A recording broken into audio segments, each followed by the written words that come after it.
Bienvenue chers téléspectateurs à cette édition dont voici d'abord les principaux titres. Le parti Sawanya Frodebu vient de rejoindre les autres partis politiques et a lancé un appel vibrant au président burundais à privilégier le dialogue sur les problèmes d'ordre diplomatique. Et le Burundi devrait adopter une gestion rationnelle des dons de la part des organismes internationaux en les affectant surtout dans le secteur de croissance économique. Analyse d'un expert en économie au moment où le Burundi n'est pas éligible aux prêts extérieurs. Voilà pour le sommaire de suite, les détails.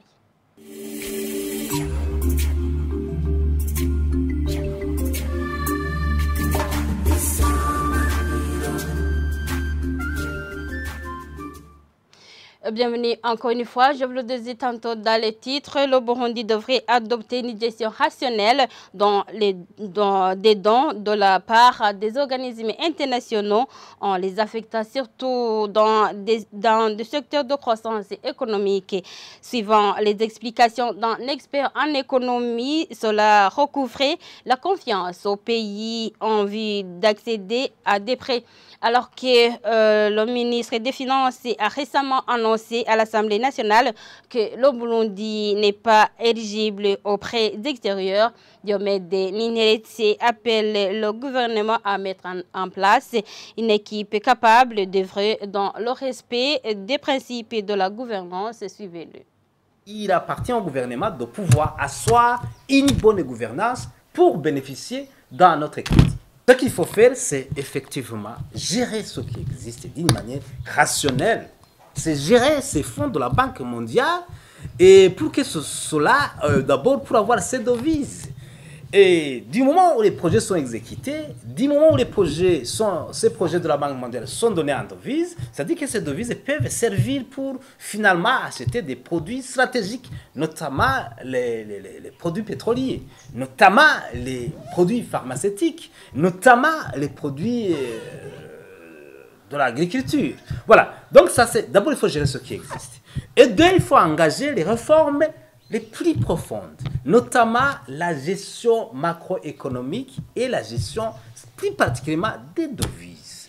C'est vraiment de faire la conscientisation de tous ces gestionnaires de projets pour qu'ils puissent comprendre qu'en gérant mal un projet, on met dans une situation inconfortable de la population. La population aujourd'hui se trouve dans une situation dramatique en termes de l'économie, surtout si on analyse le taux de chômage qui est estimé à plus de 50%, la nutrition à plus de 50%, la croissance économique à 2% ou même moins, l'inflation à plus de 30%. C'est beaucoup de choses qu'il faut faire. Il faut engager les formes et surtout il faut mettre en place une équipe capable d'orienter cette population en misère. Une équipe qui n'est pas recrutée sur base ethnique, sur base des partis politiques, mais une équipe capable de conduire ce pays vers le destin qui est le développement et d'ailleurs qui est ce pays émergent dont on fait référence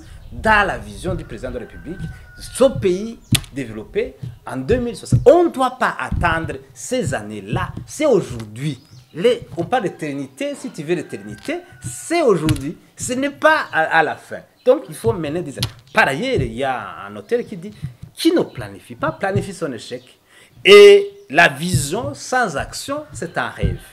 Et l'action sans action, c'est une peine perdue. Page politique à présent, le parti Sawanya Frodebu vient de rejoindre les autres partis politiques et a lancé un appel vibrant au président burundais et rwandais à privilégier le dialogue sur les problèmes d'ordre diplomatique qui opposent le Burundi et le Rwanda.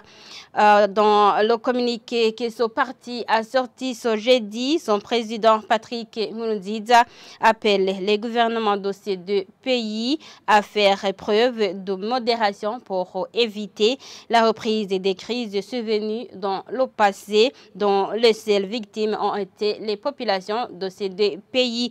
Suivez Fenia Senigaba, il est vice-président et porte-parole de ce parti. Ce que nous observons actuellement, il y a effectivement un climat tendu entre le Burundi et le Rwanda. Cela transparaît dans les déclarations qui sont sorties ces derniers jours par ces deux pays. Mais nous avons vu que dans le passé, chaque fois qu'il y a eu un climat tendu entre les deux pays, il y a eu des mesures qui ont été prises et qui n'arrangent pas les peuples de ces deux pays.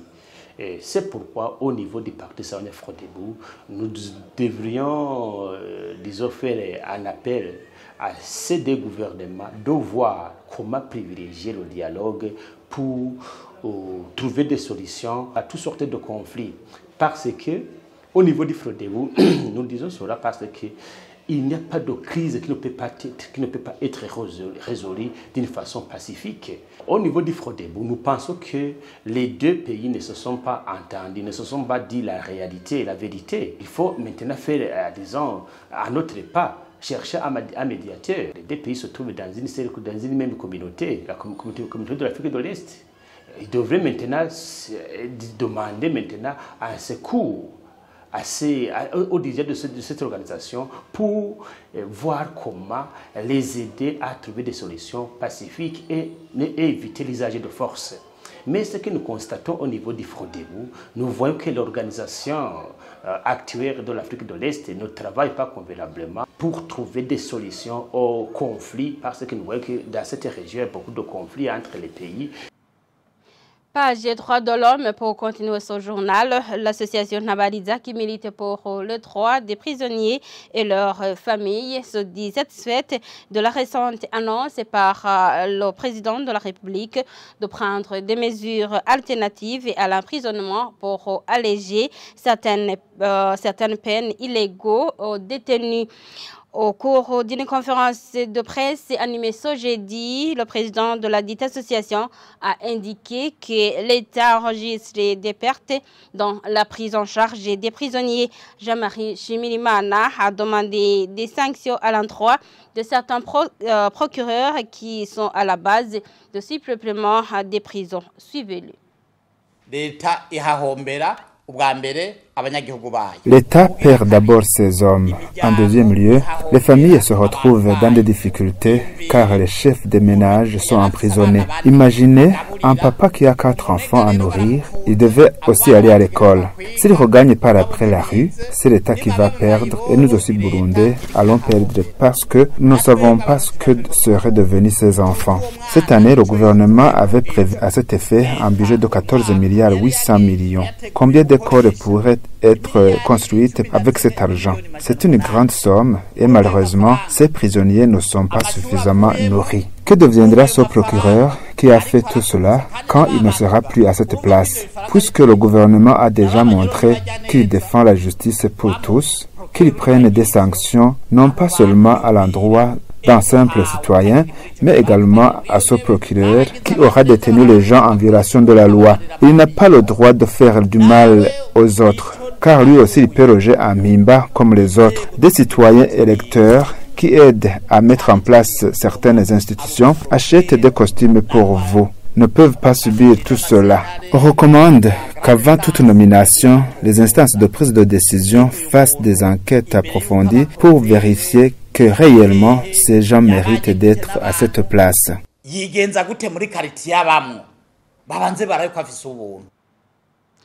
Et au nord du pays, on parlait de la clôture du stade de football qui s'est éclairé. C'est le stade de Omucho de Muyinga qui s'est éclairé ce mercredi matin. Le conseil socio-culturel du gouverneur Pierre-Célestin Mboniangouye parlait des travaux de pavage des rues au moment où certains amateurs de football évoquent plutôt la faible technicité dans la construction de cette infrastructure. Apolline Mouzaga.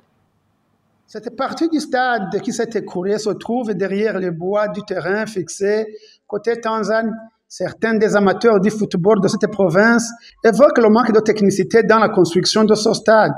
Selon eux, les pierres de la fondation sont visibles alors qu'il devrait être fixé à 2 mètres de profondeur, d'où l'écroulement de son mur. D'autres pourtant, y compris le conseil socio-culturel du gouverneur, parlent comme de cet incident des travaux de pavage des différentes rues de la ville de Muyinga. Selon le conseiller Bonihang Pierre Célestin, on a beaucoup creusé en profondeur à côté de ce stade et les fortes pluies de ce moment en ont profité pour un filtre. Il explique qu'il fallait 1 000 de stenum. Ces amateurs du ballon rond de Muyinga souhaitent que les travaux de réhabilitation de ce stade soient vite faits. Les deux parties s'accordent à dire qu'il y aura un manque à gagner quant à l'argent à collecter lors du match, expliquant qu'il y en a qui vont entrer par force à travers l'endroit écroulé. Il salue tout de même qu'il n'y a pas eu de dégâts humains.